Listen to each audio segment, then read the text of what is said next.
데미안이라는 소설이 기억나시나요? 예, 쉽지 않은 그런 책인데 거기 보면 주인공 싱클레어라고 하는 아이가 하나 있습니다. 아주 좋은 집안에서 태어나서 귀하게 자랐고 모범생으로 이렇게 잘 자라던 아이인데 학교에 이렇게 다니다가 불량한 아이들하고 이렇게 접촉하게 되죠. 그래서 만나서 이야기를 나누다 보니까 그 아이들은 자기가 겪어보지 못한 그런 삶을 살고 이야기를 하고 있는 거예요.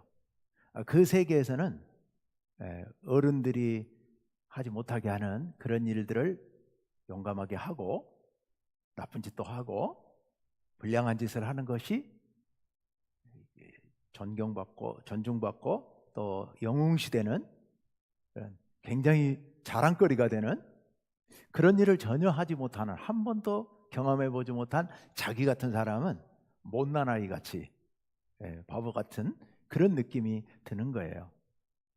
그래서 어느 날 이 주인공 싱클레어라고 하는 아이가 자기도 그 아이들 틈에 좀 끼고 싶고 자기도 좀 약한 아이가 아니라 좀 센 아이처럼 보이고 싶은 거예요. 그래서 거짓말을 합니다. 야, 나도 저 밑에 과수원에 사과를 훔쳐봤다고. 그때 그 짜릿한 기분을 용감하게 사과를 훔쳤던 얘기를 이렇게 영웅담처럼 아이들에게 지어내 가지고 합니다. 이야기를. 그랬더니 아이들이 오 그래 하고 얘를 이제 존중하는 그런 분위기가 되죠. 그런데 그 불량한 아이들 중에 아주 불량하고 우두머리 역할을 하는 한 아이가 정말이냐고 꼬치꼬치 캐묻기 시작하죠. 정말로 그랬냐고, 진짜냐고, 진짜로 그랬다고, 정말로 사실이라고 우기기 시작하죠. 하나님 앞에 맹세할 수 있냐고, 맹세한다고, 내가 도둑질 했다고, 사과 훔쳤다고 이렇게 이야기를 하는 겁니다. 그랬더니 그 다음부터 그 불량한 아이가 이 아이에게 뭐라고 얘기를 하냐면, 그렇지 않아도 그 사과 농장, 사과 과수원 주인이 어떤 사람들이 사과를 자꾸 훔쳐간다고, 그러면서 어떻게든 도둑을 잡아야 되겠다고 얘기를 하면서 그 도둑놈을 잡아오면 2마르크를 주겠다고, 우리 돈으로 거의 한 20만 원 되는 돈을 주겠다고 그렇게 약속했으니 내가 너를 고발을 해야 되겠다는 거예요. 네가 훔쳤다고 하나님 앞에 맹세까지 했지 않느냐. 그러니 가서 일러 바쳐야 되겠다고. 얘가 이제 겁나는 거죠. 두려워지는 거죠. 그러면 네가 그 돈을 나한테 주면 내가 고발하지 않겠다고 이렇게 해서 돈을 달라고 요구를 하는 겁니다. 할 수 없이 줘야 되겠다고 생각을 하고 그 돈을 부모님에게서 훔칠 생각을 하게 되죠.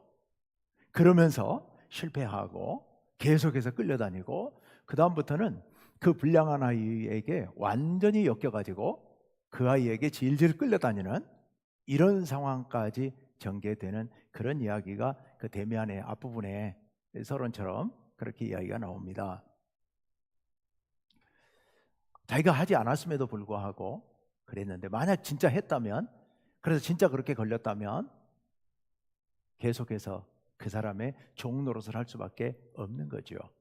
사실 그런 일은 우리 주변에서도 심심찮게 들려오는 그런 이야기들입니다. 뭔가 잘못을 했는데 더 나쁜 사람들에게 그게 꼬투리가 잡혀가지고 코가 꿰어서 그 사람에게 끌려다니는 그런 일들 우리 많이 보게 되죠. 그런데 그게 남 얘기가 아니고 어쩌면 우리들의 이야기가 될 수도 있습니다. 오늘 말씀이 바로 그런 말씀을 담고 있습니다.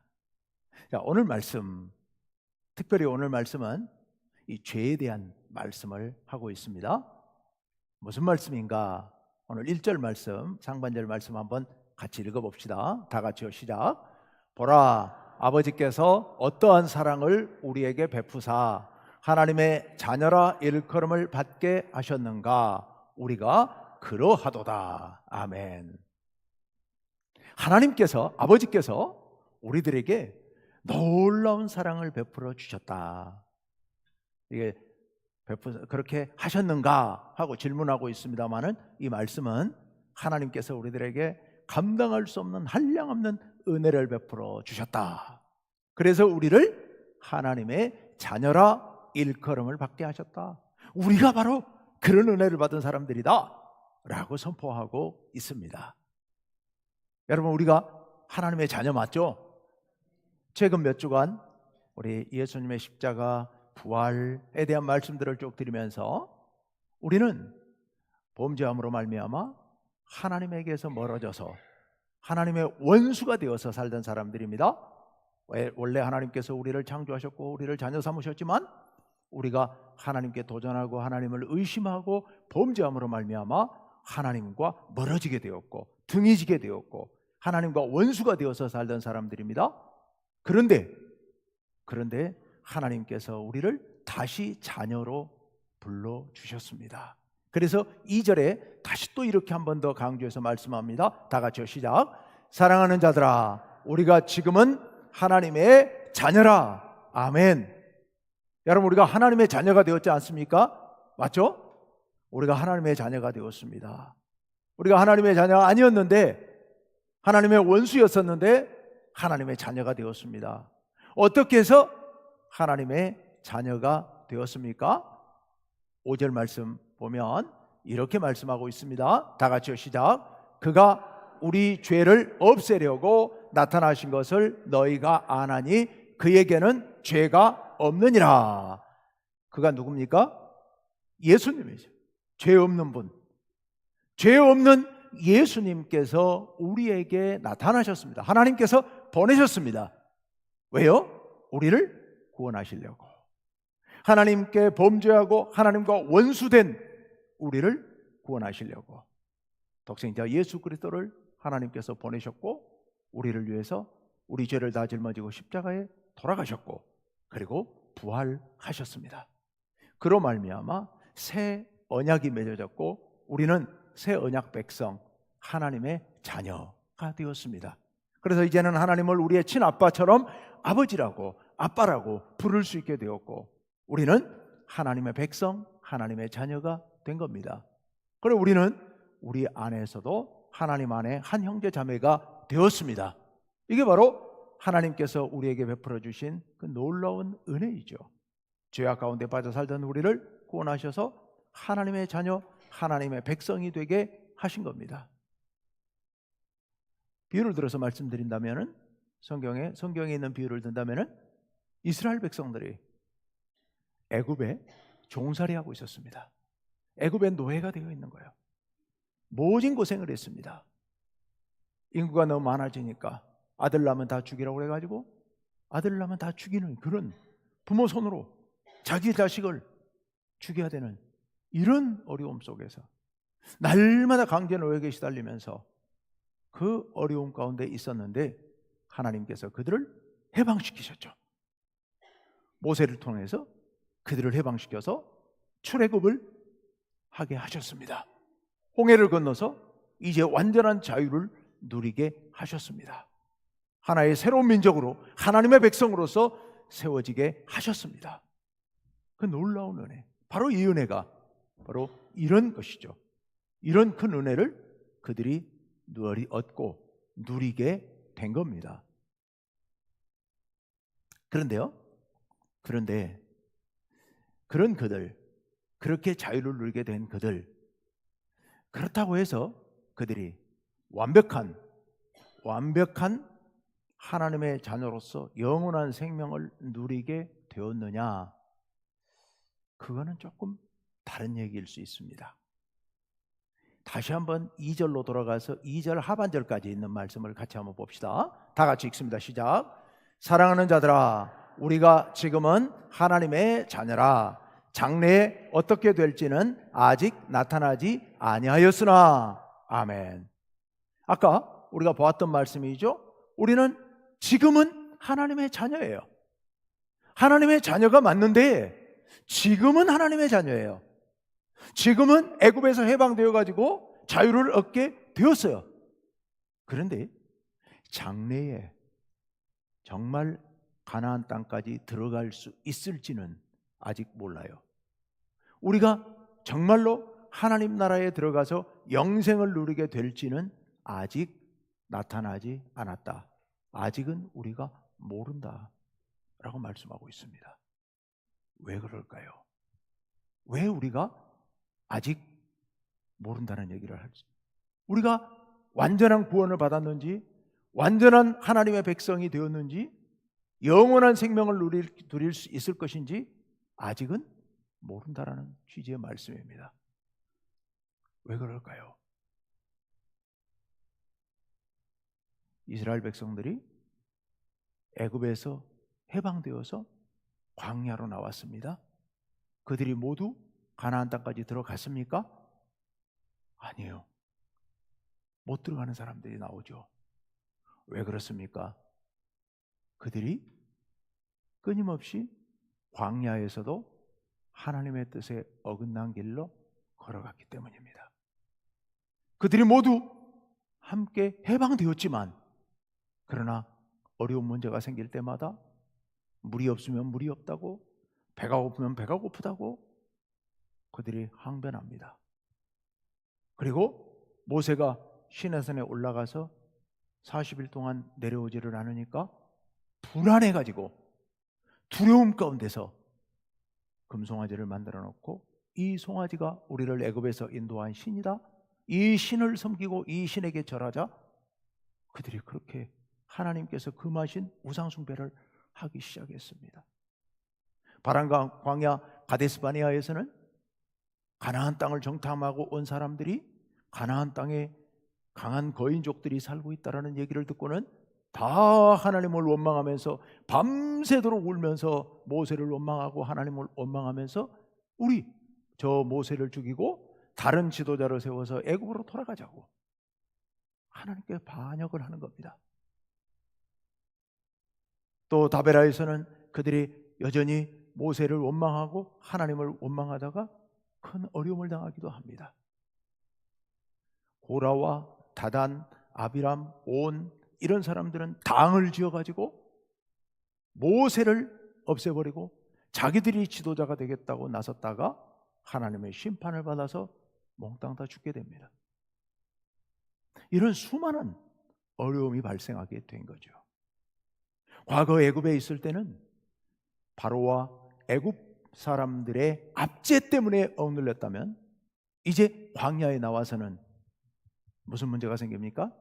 자기들이 속에서부터 우러나오는, 속에서부터 솟구쳐 올라오는 불안감, 두려움, 고난을 이기지 못하는 마음, 또 시기하는 마음, 질투하는 마음, 이런 마음들이 솟구쳐 올라오면서 하나님께서 인도해 가시는 그 모세를 따라, 모세를 통해서 인도하시는 그 길로 가지를 않고 반역을 하게 되는 겁니다.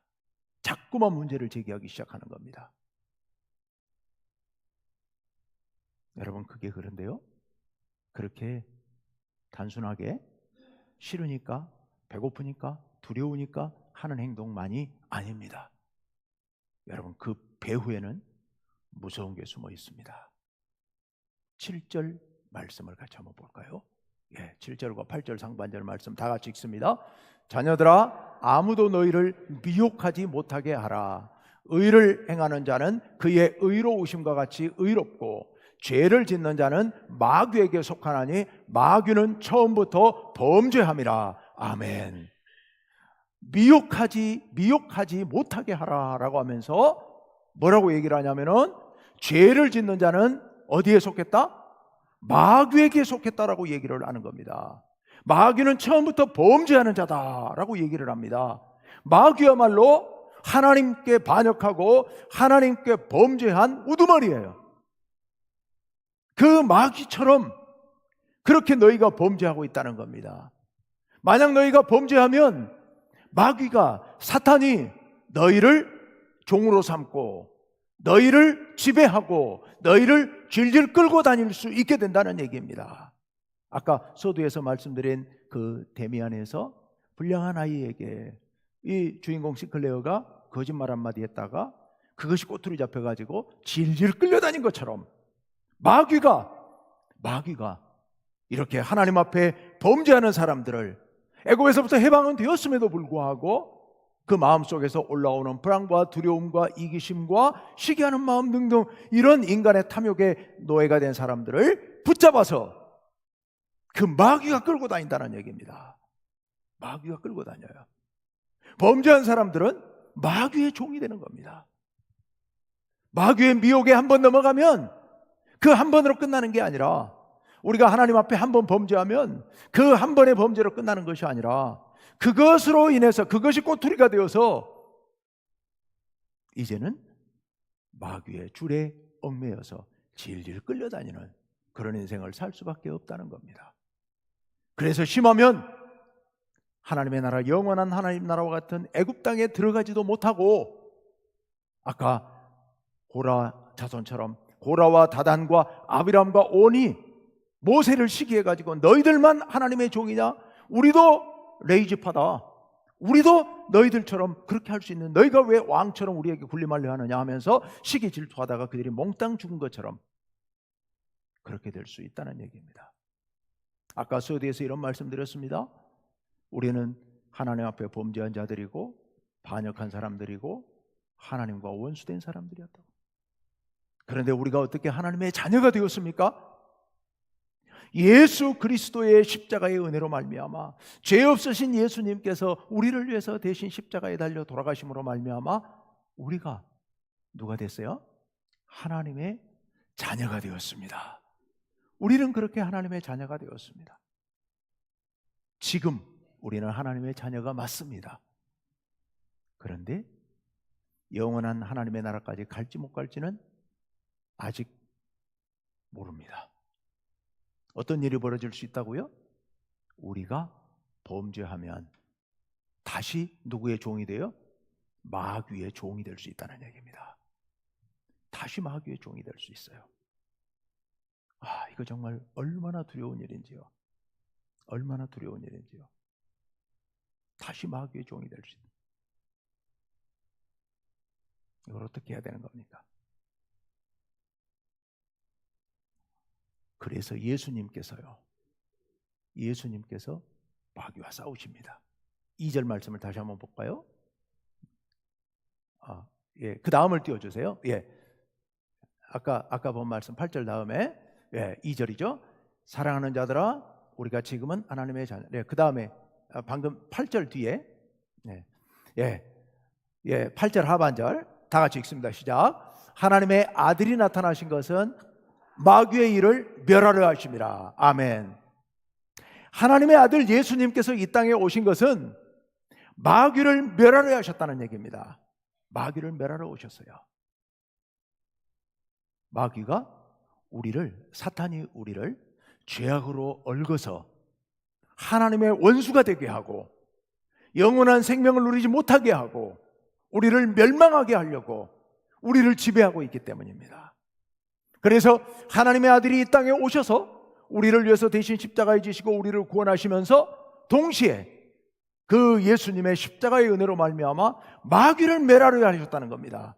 제가 지난주에도 말씀드렸습니다마는 우리 예수님께서 십자가에서 죽으셨다는 얘기는 마귀의 무기 중에 하나인 죽음, 마귀는 너희 죽는다라고 하는 이 죽음을 가지고 우리를 위협하고 우리를 두렵게 할 때 예수님께서는 이 죽음이 아무것도 아니라는 것을 드러내셨다고요.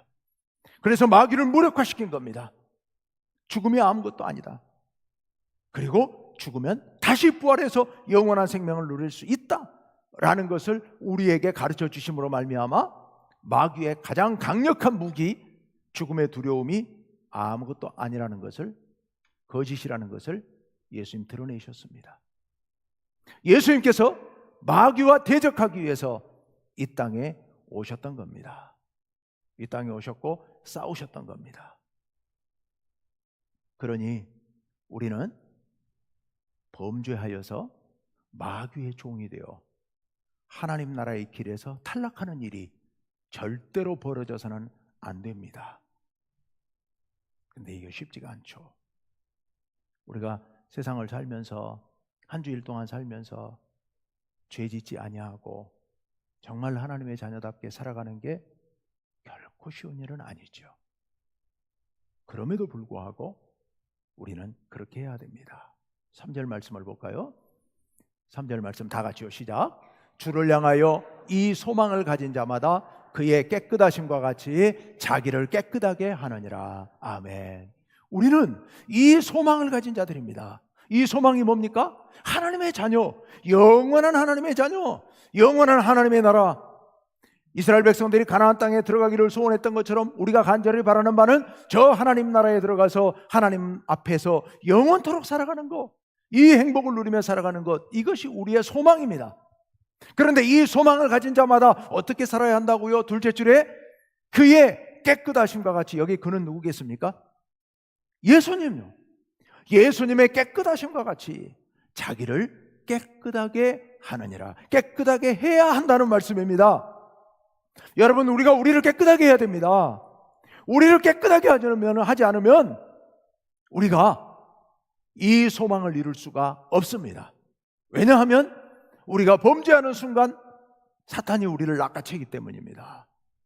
그래서 네가 하나님의 자녀라고, 너 그렇게 범죄하는 놈이, 너같이 나쁜 놈이, 너같이 그렇게 약한 놈이 하나님의 자녀라고? 너 어제도 그랬잖아.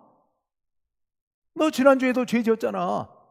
하나님 앞에서 회개한다 그래 놓고는 맨날 똑같이 살잖아. 너깟 것이 무슨 하나님의 자녀라고? 네가 천국 가면 다 가겠다. 네가 천국 가면 마귀, 나도 천국 가겠다. 아마 마귀가 그렇게 우리를 놀릴지도 모릅니다. 이게 마귀의 장난입니다. 마귀의 장난인데, 그런데 그것을 이기려면 우리가 어떻게 해야 된다고요? 우리를 깨끗하게 해야 됩니다. 1차적으로 우리를 깨끗하게 해야 됩니다. 우리가 죄를 멀리하고 정결한 삶을 살아야 됩니다. 그런데 이게 정말 어려운 일이죠. 우린 인간이기 때문에. 그리고 우리가 발딛고 살아가는 이 세상은 천국이 아니고, 천국이 아니다 보니까 온갖 유혹들이 우리 앞에, 우리 주변에 널려 있습니다. 우리를 걸려 넘어지게 하는 일들이 수도 없이 많습니다. 우리 인간은 연약한 존재입니다. 의지도 약하고 몸도 마음도 약합니다. 유혹에 쉽게 넘어갑니다. 본성적으로 우리 속에는 악도 들어 있습니다. 그렇기 때문에 우리가 선을 행하는 일이 너무도 어려운 일이죠. 어떻게 해야 될까요? 5절과 6절 말씀에 이런 말씀이 있습니다. 다 같이 읽습니다. 시작. 그가 우리 죄를 없애려고 나타나신 것을 너희가 아나니 그에게는 죄가 없느니라. 그 안에 거하는 자마다 범죄하지 아니하나니. 아멘. 셋째 줄이 6절인데요. 6절 상반절인데 6절 상반절에 뭐라고 말씀하세요? 그 안에 거하는 자마다 범죄하지 않는다. 우리가 죄를 짓지 아니하고 정결한 모습으로 하나님의 나라까지 가려면 방법이 여기 나와 있는 겁니다. 어떻게 하라고요? 그 안에 거하는 것. 주님 안에 거하는 거예요. 주님 안에. 예수님 안에 거하는 거. 예수님 안에 거하는 것. 이것이 바로 우리가 범죄하지 아니하고 사탄의 종이 되지 않는 그런 유일한 길입니다. 유일한 길. 그 안에 거하는 것. 주님 안에 거하는 거예요. 이 주님 안에 거한다는 게 도대체 이게 무슨 소리일까? 주님만을 바라보는 겁니다. 주님만을 바라보는 거예요. 여러분 생각해 보십시오. 이스라엘 백성들이 애굽에서 함께 나왔습니다. 그 이스라엘 백성들이 똑같이 어려움을 당합니다. 목마르고 먹을 것도 없고 불안하고 두렵고 많은 어려움을 똑같이 겪습니다. 그런데요, 그렇게 범죄한 사람들이 있는 반면에 범죄하지 않고 똑바로 나아가면서 백성들을 끌고 간 사람도 있습니다. 누구요? 모세. 모세도 인간이죠. 모세 실수 안 합니까? 성경에 보면 모세도 몇 번 실수를 합니다. 그런데 왜 모세는 안 넘어지죠? 그의 눈이 하나님만을 바라보고 있기 때문입니다. 똑같이 실수하는데요, 다른 사람들은 실수로 인해서 완전히 무너지는 데 반해서 모세는 하나님을 바라보고 있기 때문에 실수해도 다시 일어납니다. 다시 일어나서 걸어갑니다. 사울왕과 다윗을 보십시오. 사울왕도 실수합니다. 다윗도 실수합니다. 다 사울왕도 범죄하고 다윗도 범죄합니다. 그런데 결과는 완전히 달라지죠. 왜요? 사울왕은 하나님을 보지 않고 사람을 봅니다. 그래서 혹시라도 백성들에게서 자기 인기가 떨어질까 봐, 혹시라도 백성들이 자기를 외면하고 다윗을 왕으로 삼을까 봐 사람들의 눈치를 계속해서 보게 됩니다. 결국 무너지고 말죠. 다윗은 어떻습니까? 다윗은 범죄하죠. 그도 실수하죠. 심지어 바세바의 아내를 취하고, 우리아의 아내 바세바를 취하고 우리아를 전쟁터 맨 앞으로 내몰아가지고 정말 비겁하고 아주 악한 마음으로 그 우리아를 전쟁터에서 죽게 만듭니다. 자기 부하를요 적군의 손에 의해 죽게 그렇게 유도합니다. 그리고 그를 빼앗습니다. 이런 못된 인간 다윗은요, 그럼에도 불구하고 완전히 무너지지는 않습니다. 왜 그렇습니까? 그가 눈을 들어 하나님을 보고 있기 때문입니다. 그래서 하나님께서 나단 선지자를 통해서 툭 깨우쳐 주니까 바로 돌아서죠. 바로 돌아서서 하나님 앞에 자기의 모든 죄를 인정하고 자복하고 회개하고 돌이킵니다. 그러니 그는 무너지지 않는 겁니다. 발을 헛디뎌 또는 돌뿌리에 걸려 넘어지기는 하지만 완전히 무너지지 않고 다시 일어서서 하나님을 향해 나아갑니다. 여러분, 예수님의 제자들을 보십시오. 가룟 유다와 베드로가 있습니다. 둘 다 약한 인간들입니다. 가룟 유다 돈의 유혹을 받습니다. 베드로 살고 싶은 마음에 유혹을 받습니다. 그런데 어떻게 됩니까? 가룟 유다 예수님을 팔았죠. 베드로 어떻게 합니까? 예수님을 부인하죠. 저주까지 하면서 부인하죠. 똑같이 실수하고 똑같이 잘못합니다. 그런데 가룟 유다는 하나님을 바라보지 않습니다. 예수님을 바라보지 않습니다. 그랬기 때문에 그는 완전히 무너져버리고 맙니다. 스스로 자기 생명을 포기하고 맙니다. 베드로는 어떻습니까? 그 실수 많은 베드로, 그렇게 허점투성이인 베드로요, 결국은 위대한 교회의 지도자가 되어 예수님의 제자가 되어 예수님의 뒤를 이어 복음을 전하는 능력 있는 놀라운 하나님의 일꾼이 되죠. 왜 그렇습니까? 그는 끊임없이 예수님을 바라보고 있습니다. 갈릴리 호수 디베랴 바다에서 물고기 잡다가 새벽에 예수님이 바닷가에 서셨다는 저분이 예수님이라는 옆에 있는 제자가 깨우쳐 주자마자 겉옷을 두르고 바다로 뛰어들어 예수님을 향해 달려갑니다. 그는 비록 부인했지만 디베랴 바닷가에서 그물을 던지고 있었지만 그 마음은 누구를 향해 있었기 때문에요? 예수님을 향해 있고 하나님을 향해 있었기 때문에 그는 다시 일어나서 예수님께 나아갔고 그 앞에서 예수님 앞에 사랑을 고백하고 예수님으로부터 다시 양들의 목자로 세움을 받게 됩니다. 여러분, 우리가 그 안에, 주님 안에 있으면 범죄함에도 불구하고 실수함에도 불구하고 넘어짐에도 불구하고 다시 일어나서 하나님께로 나아가고 가나안 복지, 하나님의 나라, 영원한 생명을 누릴 수 있는 줄로 믿습니다. 우리의 눈이 주님께 향해 있어야 됩니다. 우리의 눈이 하나님께 향해 있어야 됩니다. 주님 안에 살아가는 게 바로 그것입니다. 여러분, 지난 주간에도 실수하신 일들이 생각나시죠? 우리 지난 주일날 와서 분명히 회개했지만 그러나 한 주간 동안 살아가면서 또 인간이기에 유혹받고 인간이기에 돌뿌리에 걸려 넘어지고 인간이기에 감정의 노예가 되고 때로 우리 그렇게 살았습니다. 하지만 그래도 우리는 다시 일어나야 합니다. 다시 일어나서 하나님 앞으로 나아가야 합니다. 그렇지 않으면 사탄의 종이 되어서 사탄의 노예가 되어서 질질 끌려다니다가 영원한 멸망의 길로 갈 수밖에 없는 겁니다. 그렇게 하지 않으려면 어떻게 해야 된다고요? 그렇게 하지 않고 오직 주님의 자녀로서, 영원한 하나님의 자녀로서 살아가려면 어떻게 해야 된다고요? 그 안에 있어야 되는 겁니다. 주님 안에 있어야 하는 겁니다. 주님 안에서 오직 주님만을 바라보면서, 주님, 제가 이렇게 연약한 존재입니다. 저를 붙잡아 주옵소서. 부족하지만 저를 이끌어 주옵소서. 저의 연약함을 아시는 주님께서 저의 주인이 되어 주옵소서. 우리 주님 앞에 간절한 마음으로 그렇게 기도하면서 나아가는 사람은 끝내 모세처럼 베드로처럼 하나님의 품 안까지 나아갈 수 있을 줄로 믿습니다. 우리 충무교회 성도님들 모두 한 분도 빠짐없이 단 한 분도 사탄의 노예가 되지 아니하고 영원한 주님의 자녀가 되어서 하나님의 자녀가 되어서 참 생명을 영원토록 누리시게 되기를 간절히 바랍니다. 어떻게 된다고요? 주님 안에 주님을 바라보며 살아야 합니다. 그렇게 살아가시기를 간절히 바랍니다. 함께 기도합시다.